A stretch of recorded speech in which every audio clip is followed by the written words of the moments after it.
Creating delightful pastry is a rewarding journey. Start by gathering essential ingredients like flour, butter, and sugar.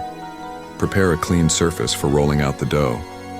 Combine flour and sugar, then work in the cold butter until crumbly. Gradually add cold water to form a dough. Chill, roll, shape, fill, and bake your pastry to golden perfection. Allow it to cool before serving for maximum enjoyment. To create a delightful pastry from scratch, you must follow a series of precise steps with care and attention to detail. Here is a guide to help you master the art of pastry making. Step 1. Gather your ingredients and equipment. You will need flour, butter, sugar, salt, cold water, and any additional flavorings or fillings for your pastry. Make sure your butter is cold and cut into small cubes for easier incorporation into the dough. Step 2. Prepare your work surface and equipment. Clear a clean, flat surface for rolling out the dough and gather a rolling pin, pastry cutter, and any molds or pans you will be using for baking. Step 3.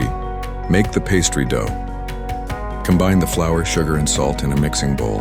Add the cold butter cubes and use a pastry cutter or your fingers to work the butter into the flour until the mixture resembles coarse crumbs. Gradually add cold water a little at a time and mix until the dough comes together. Step 4. Shape and chill the dough. Form the dough into a ball, then flatten it into a disc. Wrap it in plastic wrap and refrigerate for at least 30 minutes to allow the butter to firm up and the gluten to relax. Step 5. Roll out the dough. On a floured surface, use a rolling pin to roll out the chilled dough into a thin, even sheet. Be gentle and patient, rotating the dough as you roll to maintain an even thickness. Step 6. Shape the pastry. Depending on the type of pastry you're making, you may need to cut the dough into circles for tarts, squares for turnovers, or strips for lattice tops. Use a pastry cutter or knife to create the desired shapes.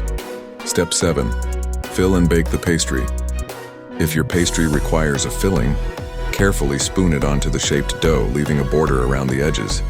Fold or crimp the edges as needed to seal in the filling. Preheat your oven to the specified temperature and bake the pastry until golden brown and cooked through. Step 8. Cool and enjoy. Allow the pastry to cool slightly before serving to allow the flavors to meld and the texture to set. Serve your freshly baked pastry with a sprinkle of powdered sugar, a dollop of whipped cream, or a drizzle of glaze for an extra touch of sweetness.